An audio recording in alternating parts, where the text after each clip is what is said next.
Point prêt?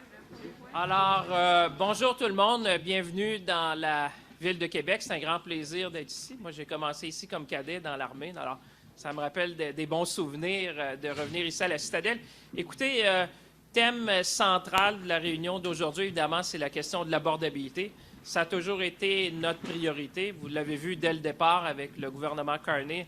La première mesure qu'on a prise, c'était évidemment une baisse d'impôts pour la classe moyenne. Des mesures aussi pour aider les familles. On a parlé de l'aide alimentaire dans les écoles.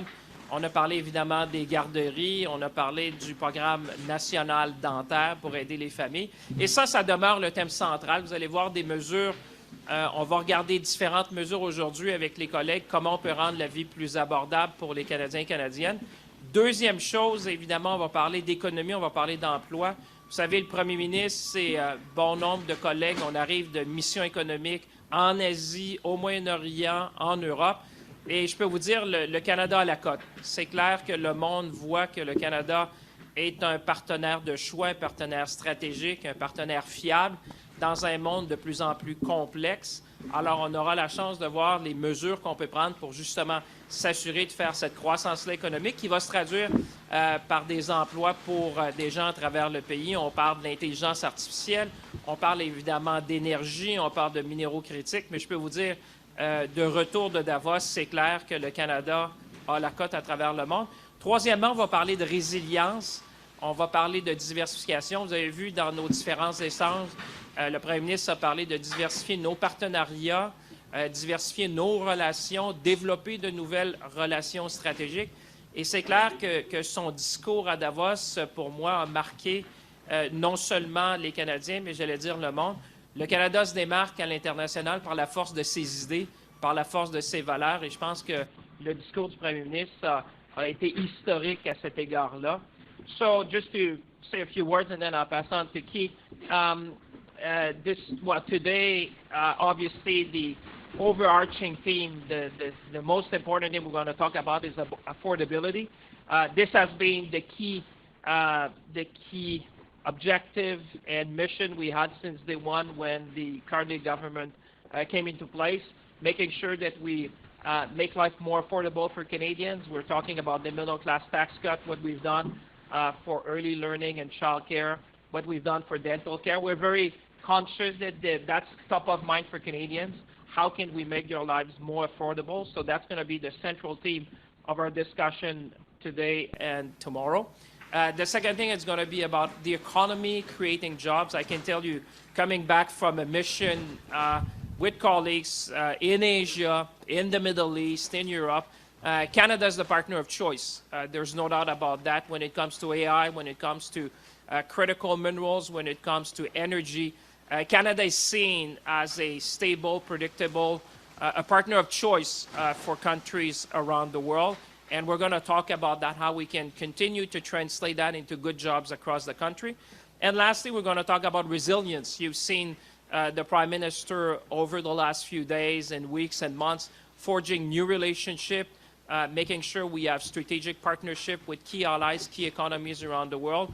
And I can tell you, having been in Davos with him when he made his speech, Canada is leading by the strength of its values, of its ideas. And I think the speech of the Prime Minister was a moment. I can tell you I've attended Davos for many years, but that was the moment where Canada was really back on the world stage and leading with the strength of our ideas and our values. So I'll stop there before we take questions. Keith may have to say a few words, then we'll take questions. Sir? Thank you, Minister. Real pleasure to be here. Wintry day in Quebec, what's better? Returning from China with the Prime Minister, and there's lots of opportunities for us as a Canadian government and Canadian producers and ranchers. We're looking forward to it. We were leaning on some open doors. Those doors have opened. We need to act quickly, and that's what we're trying to do. I met with 20 stakeholders as of yesterday. We had some great meetings, great conversations. We're looking forward to it. I read an article this morning, and it said Canada could be the breadbasket of the world. And I think that's a goal that we need to entice and reach for and do everything we can to exemplify food safety and our products and what we can do. So I'm looking forward to this weekend. And moving forward, I think we are in a special place right now. We have special leadership, and I think we can accomplish a lot. Merci. We'll be happy to take your question, obviously. Is it one question, one follow-up? We've got about 5 minutes, so. Okay. Nikki with Politico. Lutnick called Canada arrogant. He says the deal with China was a bad idea, to have USMCA renewal. He said Canada's friendliness with China undermines the negotiating process with the U.S. Bessent said Carney's speech at Davos was unhelpful. You were at the dinner with Lutnick earlier this week. What message did you relay to Lutnick when you were there? Well, first of all, I would say my response to that would be very simple. Every G7 partners in the world have found a strategic path forward with China, with eyes wide open, and Canada is no different. China is the second largest economy in the world, is our second largest trading partner, and I can tell you, talking to my colleagues, many of them were in Davos, everyone has found a strategic path forward with China, and in this way, Canada is no different. We will always act in the best interests of Canada, and we're very open to engage with partners around the world. I can tell you, having been in the Middle East, discussing with a number of partners in Davos, people see more and more the role that Canada can play. Keith was talking. I can tell you, people see very much the nexus between food security, energy security, economic security, and national security. And when you put the frame of the world this way, you realize that Canada is a partner of choice. So we will continue to engage. And I was not only at the dinner, I was on a panel with Secretary Lutnick. And I can tell you that, people around the world, and himself, I would say, I don't want to speak for him, but I can tell you they understand Canada's position. Everyone is engaging one way or the other with China. And in that way, Canada found a strategic path forward with eyes wide open. But I think this is to the benefit of Canadians, our industry, and we will continue to engage with our partners around the world. You talk about strategic partnerships with these other countries, but at this moment in time, the United States is still our primary trade partner. Do Canadians need to prepare for tough economic times as the economy adjusts? Well, we will always be a partner with the United States. We've been blessed by geography. Our supply chain have been established for decades. We are, as you know, exporting energy to the United States, critical mineral. A number of our businesses have assets on both sides of the border. And the key message is that we're adding, we're not subtracting. That's the key message. This is in addition to what we have as a partnership with the United States of America. This is not subtracting. It's not a zero-sum game. Like I said, all our G7 partners have a trading relationship with different countries. Obviously, ours is a privileged relationship with the United States. What I can tell you when you're around the world and you talk, Canada is the only G7 country which has a free trade agreement with all the other G7 nations. I said in Davos, don't think of us as a market of 40 million people, but rather a country which has preferential market access to 1.5 billion consumers around the world. That's what Keith was doing with the Prime Minister in China, bringing the story of Canada. I think the story of Canada is one that the world is keen to learn about. Our investment budget, the fact that we are a big magnet for talent. We have large industry. We produce planes, we produce cars, we produce ships. We have an abundance of critical minerals. We're going to be an energy superpower.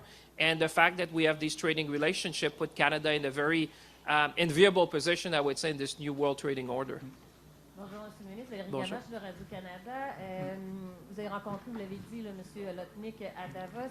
Quel avenir voyez-vous à ce stade-ci pour l'entente de libre-échange, pour la négociation? Est-ce qu'il y a un avenir pour cette entente-là? Ben, c'est une entente, l'accord de libre-échange entre le Canada, les États-Unis et le Mexique, qui, des deux côtés de la frontière, a été bénéfique depuis des décennies. J'ai toujours dit qu'une décision d'un côté de la frontière a un impact des deux côtés. On va continuer de travailler avec nos amis américains. Comme je vous dis, la géographie nous a fait, étant des partenaires, des alliés, des voisins, on va continuer évidemment de travailler sur cette relation-là, mais en même temps, je pense que les gens ont compris, dans ce nouvel ordre économique mondial, on a avantage à diversifier nos partenariats. C'est exactement ce qu'on a fait dans les derniers jours, autant en Asie, en Europe, au Moyen-Orient.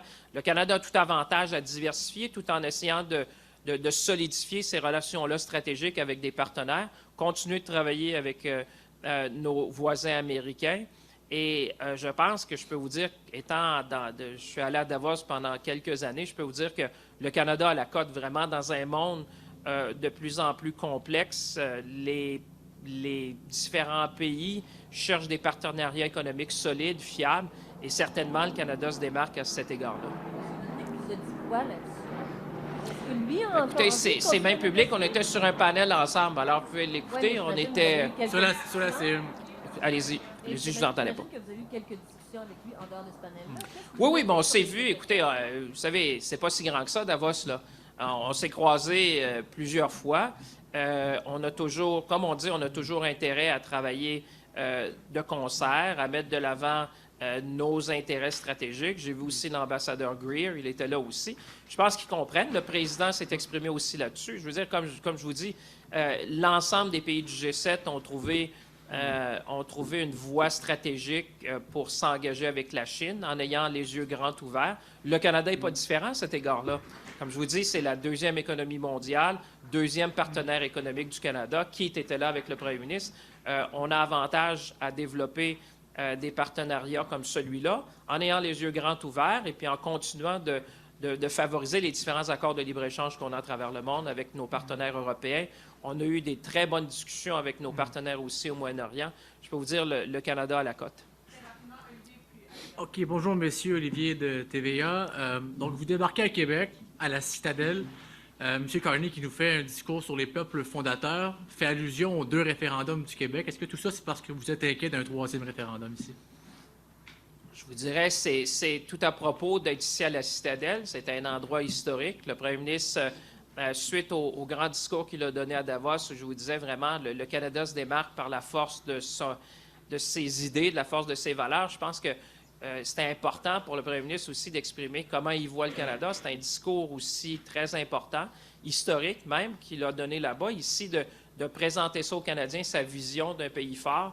Vous savez, de plus en plus, je vous dirais, il y a beaucoup d'inquiétudes à travers le monde, beaucoup d'incertitudes, et je pense que le premier ministre voulait rassurer les Canadiens et Canadiennes qu'on a une vision claire pour le pays, que l'unité du pays, c'est essentiel pour l'avenir l'avenir économique du pays, mais aussi, j'allais dire, l'avenir de ce pays-là qui fait l'envie du monde, puis vraiment d'offrir aux Canadiens et Canadiennes une vision claire, stratégique de l'avenir du Canada, puis de le faire ici à Québec, surtout à la Citadelle. Je pense que c'était tout à fait à propos. Ça va marquer une page importante et ça va aussi guider les travaux qu'on est en train de faire durant les prochains jours.